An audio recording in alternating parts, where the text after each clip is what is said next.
Okay, we're going out into the cold.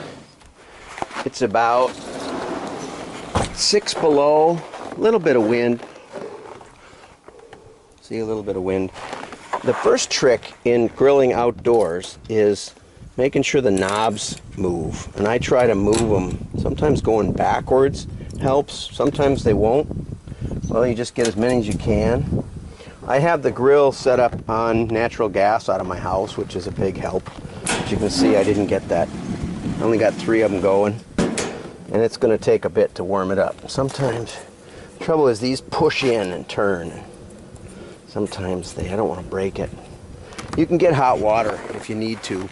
I'm going to take my picture because right now I'm out here just by myself. But we'll get, I got my boots because I'm going to have to be staying out there. And I got my Russian hat. This is from Siberia. It's actual fox. So anyway, we'll be checking in with you once the grill warms up. And I built a strap for it. I wrote a patent for it. But it sets it up here on your glasses so that you've got hands-free cooking. Okay, this still doesn't want to go because it isn't really hot down here. And it's only up to 600 degrees. So I'll get some hot water. That's all you need is a little hot water.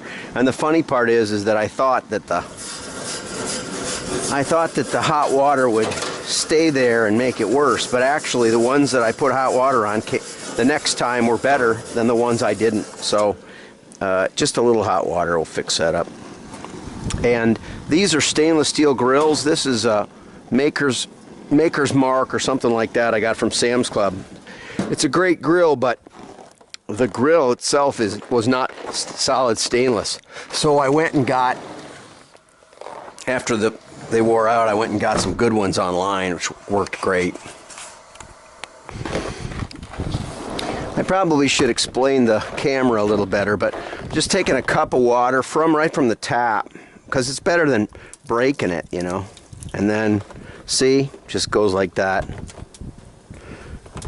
There it goes, and that's all you need to do. I took like a quarter cup. The amount obviously isn't important. Okay, but this is a Sony Action Cam, and I have 2 of them, so I'm gonna be able to do, you know, some videoing of myself. But there it is, HDR AS15, and this one's a couple years old. I got it, I don't know. I got the first one I got brand new. The second one I got for under $100. XMOR steady shot. There's a Wi-Fi connection. I never use it because they're wide angle enough that you can, you know, just aim it. And what's funny is if you hold it down by your side, no one thinks you're videotaping. So it's great for family parties and such, and you just tip it up a little, or even attached to the head like it is now. I don't know, for some reason, if your hands aren't, you know, up by your face, people don't think that you're videotaping, and so it works really well. Anyway, we'll be back with the meat shortly. So today we're cooking tenderloin at minus 21 degrees wind chill. Okay, so I'm going to put this on there. One of the keys to tenderloin is you really want to get it, setting on there right, because otherwise you got to kind of get it to compress itself. You can see the grill says that it's 700 degrees, but I doubt it.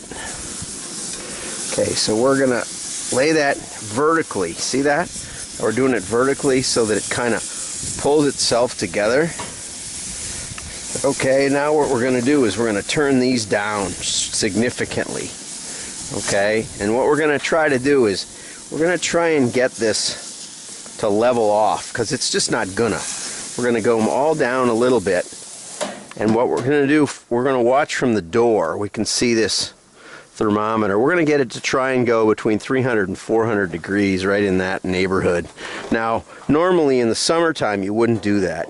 You'd do it more like 300 and let it go for a long time. But at this temperature, if the thermometer says that, it doesn't mean that it's that.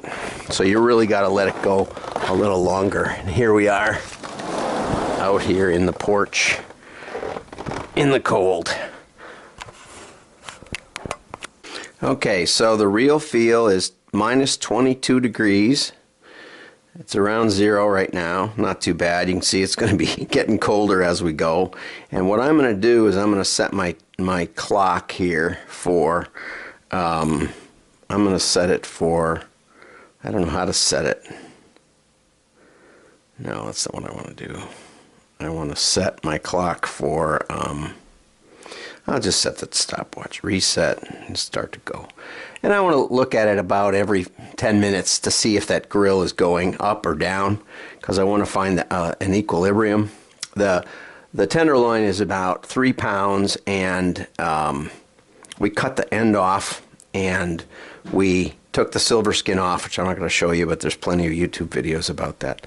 So here we'll go, and we'll keep that going. And at about 30 minutes, I'm going to check the internal temperature. But like I said, it's got to be pretty hot out there because it's really cold. Okay, so it's been out there 10 minutes. We're going to go out again. And you notice I don't have any really extreme. You can see me in the phone. Okay, so it's going at 350. That's just about perfect. But I up it a little on the ends, okay? So it's not going to go, and just a touch, because it's real touchy. It'll overshoot. But that's just about perfect. We'll get a little more. See, it's moving up just by touching it. You barely have to adjust it. Okay, and I kind of espouse the philosophy of a guy named Meathead. He's on YouTube, Meathead, and I forget. He's got his own site. It's called AmazingRibs.com. And he says you go slow for a while and then you sear it at the end. But it's tricky in this kind of weather to get the temperature right. Okay, we're at 20 minutes, so I'm going to just take a peek, which I normally wouldn't do. But you can see just that little adjustment got us right up to around 400 degrees. And I'm using this little digital thermometer that I don't even want to know what it really says. And you can see it's a beautiful looking piece of meat. And we'll go let's go in here, someplace fairly thick. And we're hitting 119, 120 already, okay? So probably it'd be good to turn it. You know, it's the tricky part in this kind of weather is that you have so much cold. You're so cold that I can tell it's not ready yet because it's still a little bit of bouncy.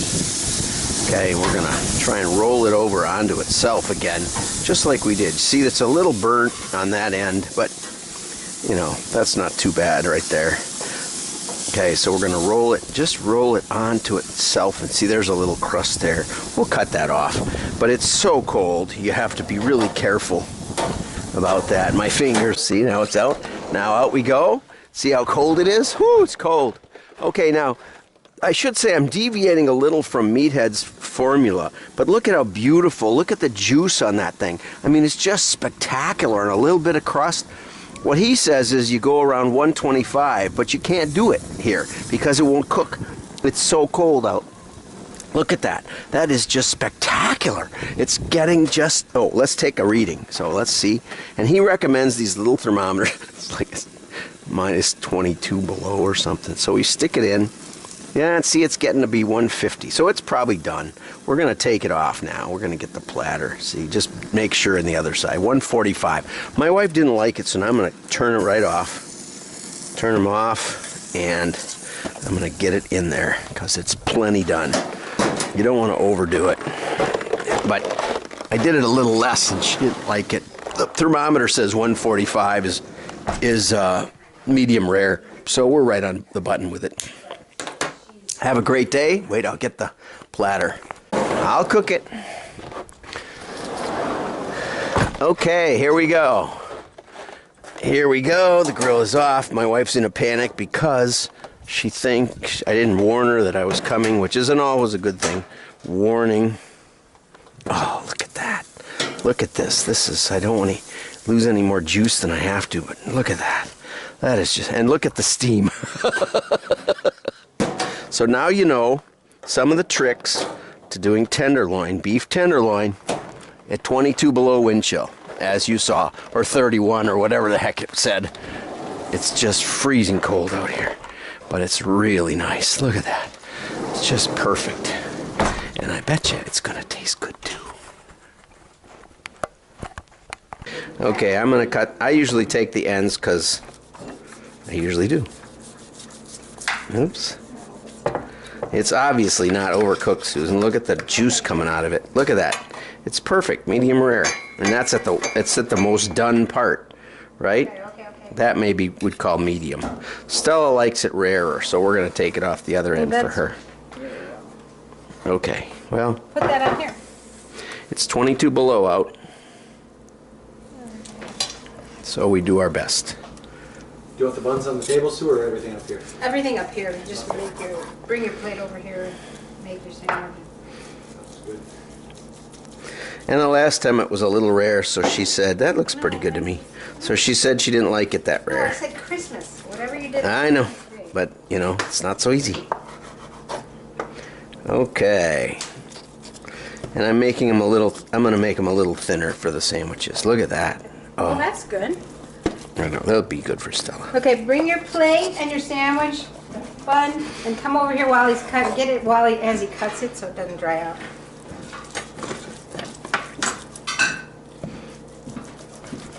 Wait, you just grab the salad, or it's not quite done yet? I'm gonna get the salad ready in a minute. So just get your bun and your sauce or horseradish or whatever you put on.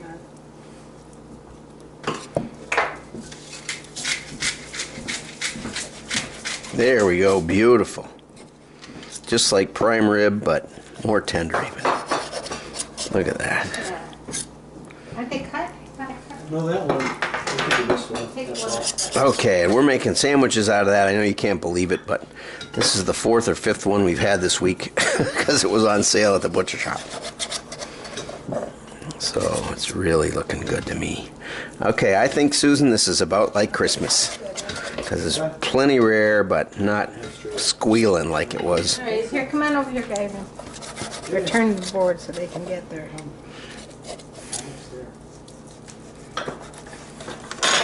I'm trying to get just this. This looks good. Okay. Wonderful. I kind of like the crunchy stuff myself. Whoa, I smell the horseradish too. Okay, now get out of his way. No, he's fine. He's doing it. He's got the important job. Here, Pete. Okay, thank you. And, you know, make it whichever way you want. Oh, good flavor. Flavor? And I'll post the marinade recipe on there too for all of you in TV land. Happy New Year. If it's 22 below, you can still make great meat. Okay, so this is the wrap-up. Everybody was making moaning and groaning noises because it was so great. It was great. And so we've got the fire so I can warm up. You notice that I didn't ever put on a coat because if you do it right, you can do it without it at 22 below wind chill. So, Happy New Year. Do some decent beef. Doesn't matter how cold it is.